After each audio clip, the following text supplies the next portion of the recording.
28/5/2021 संपादकीय प्रभात का यह पेपर है। इस पर मोहन गुरुस्वामी ने, जो कि एक अर्थशास्त्री हैं, तंबाकू पर पाबंदी समय की मांग के विषय में क्या लिखा है, आइए समझते हैं। प्रधानमंत्री नरेंद्र मोदी ने अपने एक मन की बात रेडियो संबोधन में देश से तंबाकू उपभोग छोड़ने तथा ई सिगरेट के बारे में किसी भ्रम में न रहने का आह्वान किया था। इस संबंध में पहला कदम उठाते हुए सरकार ने ई सिगरेट की बिक्री रोक दी है, लेकिन इससे आगे बहुत कुछ करने की जरूरत है। किसी भी रूप में सिगरेट, चुरूट, बीड़ी, गुटखा और चबाए जाने वाले अन्य उत्पाद में तंबाकू का उपभोग अब हमारी सबसे बड़ी स्वास्थ्य चुनौती बन गया है। विश्व स्वास्थ्य संगठन के अनुसार, WHO के अनुसार, वर्ल्ड हेल्थ ऑर्गेनाइजेशन के अनुसार, भारत में धूम्रपान करने वाले लगभग 12 करोड़ लोग हैं। 12 करोड़ लोग धूम्रपान करते हैं। ये एक बहुत बड़ी बात है और यहाँ दुनिया के 12% लोग बसते हैं। अर्थात दुनिया में अगर 100% लोग हैं तो 12% लोग यहाँ पर बसते हैं। हमारे देश में हर साल तंबाकू सेवन की वजह से 1 करोड़ से अधिक लोगों की मौत होती है। भारत में 70% वयस्क पुरुष धूम्रपान करते हैं। वयस्क महिलाओं में यह केवल 13 से 15% है।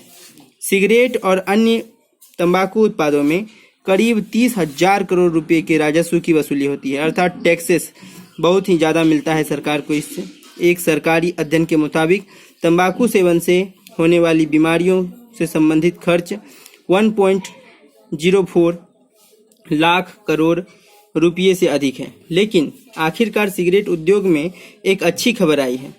दशकों तक लगातार बढ़ोतरी करने के बाद 2015 में पिछले साल 2014 की तुलना में बिक्री में 8.2% की गिरावट दर्ज की गई है। अर्थात लोग समझे हैं और इनसे दूरी बनाई है। गिरावट का यह रुझान बीते 3 सालों से दिख रहा है। इसके बावजूद आंकड़े अभी भी बहुत बड़े हैं। पिछले साल उपभोग की गई सिगरेटों की संख्या 92,380 मिलियन से घटकर 88,547 मिलियन हो गई है। हमें यह मालूम नहीं है कि इसी अनुपात में कैंसर और धूम्रपान में होने वाली बीमारियों में कमी आई है या नहीं। सरकार ने इस बारे में और अर्थव्यवस्था पर अन्य प्रभावों पर कोई विस्तृत अध्ययन नहीं कराया है। शायद ऐसा धनी और ताकतवर सिगरेट उद्योग के दबाव के कारण हुआ है, क्योंकि जो ये उद्योग चलाते हैं वे बहुत ही ज़्यादा पैसे वाले होते हैं और उनका दबदबा होता है। राजस्व विभाग सिगरेट पर वैज्ञानिक आधार पर कर लगाने के लिए ऐसे अध्ययनों का अनुरोध कर चुका है। बहरहाल सिगरेट की बिक्री में जो भी कमी आई हो, कमाई और मुनाफे में कोई गिरावट नहीं आई है। इस उद्योग के मालिक हम दोनों फिल्म के देवानंद की तरह गाते रह सकते हैं। बर्बादियों का जश्न मनाता चला गया, हर फिक्र को धुएं में उड़ाता चला गया। अर्थात बर्बादी हो, उससे सिगरेट फैक्ट्रियों वालों को कोई दिक्कत नहीं है। लोग मरे, कैंसर हो जाए, लेकिन उनको कोई फर्क पड़ने वाला नहीं है। निष्पक्ष होकर देखें तो यह पूरी तरह खराब स्थिति नहीं है और यह इस बात का सबूत है कि जाने अनजाने सरकारी नीति अब भी आधी अच्छी है। जहां तक इस उद्योग का सवाल है, एक अच्छी नीति निश्चित करेगी कि सरकार को अधिक राजस्व भी मिले और कंपनियां भी समृद्ध हो, पर बहुत अधिक नहीं, जबकि हर साल उपभोग में भी कमी आती जाए। बीते सालों की इस गिरावट में एक और शुभ संकेत है कि छोटे सिगरेटों के सेवन में 16.8% की उल्लेखनीय कमी आई है। लेकिन अनिवार्य रूप से स्वास्थ्य के मोर्चे पर यह अच्छी खबर नहीं हो सकती, क्योंकि इस सिगरेट को छोड़ने वाले बहुत से लोग बीड़ी पीने लगे हैं। सिगरेट छोड़ो यार, बीड़ी पीते हैं, ऐसा लोग करने लगे हैं। सामान्य सिगरेटों में केवल 1.7% की कमी आई ही है। फिर भी बजटों में लगातार शुल्क बढ़ाने से उपभोग में आई कमी से इंगित होता है कि नीति सही दिशा में अग्रसर है। स्वाभाविक रूप से सिगरेट उद्योगों की दलील होगी कि सोने के अंडे देने वाली मुर्गी को ना मारा जाए, अर्थात ये सिगरेट फैक्ट्री और इसके उद्योग धंधे सरकार को काफ़ी फायदा पहुंचाते हैं, इसलिए सरकार इसे बैंड नहीं लगा सकती, अर्थात इसे बंद नहीं कर सकती। लेकिन यह वैसी मुर्गी नहीं है, बल्कि एक टाइम बम है, जहां हर एक सिगरेट के सेवन का मतलब भविष्य का चिकित्सा खर्च बढ़ाना है। हाल ही में अमेरिकी सरकार ने सिगरेट उद्योग के भावी चिकित्सा खर्च के भुगतान के लिए 368 अरब डॉलर मुआवजे के तौर पर लेने का समझौता किया है। वित्त मंत्रालय के सलाहकार के तौर पर मैंने एक बार सिफारिश की थी कि अपने देश में स्वास्थ्य मंत्रालय को ऐसे भावी खर्च का आकलन करना चाहिए। उसके बाद उन खर्च के हिसाब से आबकारी शुल्कों को तय किया जाना चाहिए। मैंने यह भी सलाह दी थी कि हर साल शुल्कों में वृद्धि सबके हित में है। यदि उपभोग घटता है तो बचत में बढ़ोतरी होगी, यदि राजस्व में कमी आती है तब भी ठीक है, क्योंकि भविष्य में बचत होगी। राजस्व में कमी को सरकार भविष्य में निवेश के रूप में देख सकती है।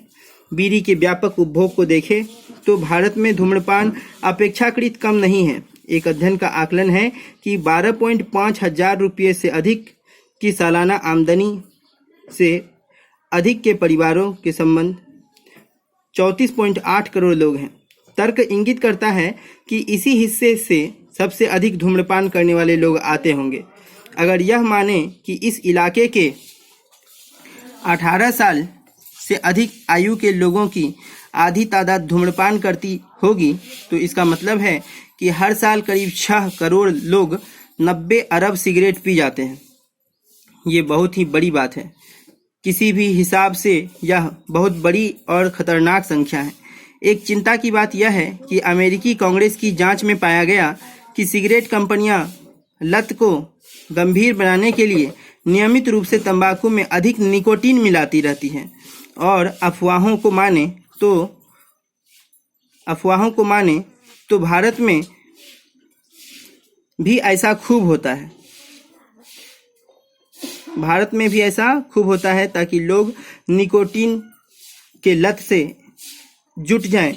अफवाहों की माने तो भारत में ऐसा खूब होता है। निकोटीन के हिसाब से भी शुल्क लगाया जाना चाहिए कि कितना लगाया जाए, कितना बढ़ाया जाए, कितना घटाया जाए। शुल्क में भी कमी और बेसी होनी चाहिए निकोटीन के हिसाब से।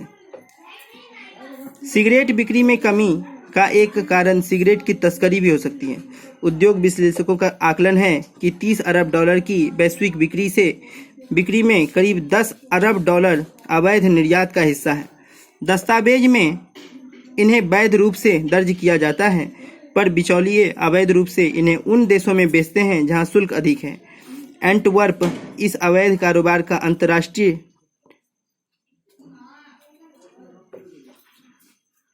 अंतर्राष्ट्रीय ठेका लेता है, अर्थात ठीहा है।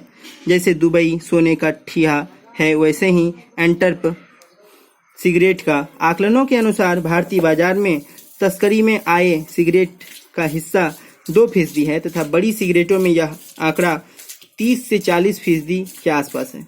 सिगरेट एक आसान निशाना भी है क्योंकि यह संगठित क्षेत्र में है, लेकिन बीड़ी और चबाए जाने वाले तंबाकू भी खतरनाक हैं। इनका सेवन बढ़ता जा रहा है। ऐसे में सार्वजनिक स्वास्थ्य पर खतरा बढ़ता ही जा रहा है। दुर्भाग्य से सरकार तंबाकू उत्पादों को बढ़ावा देने के साथ अनुदान भी देती है।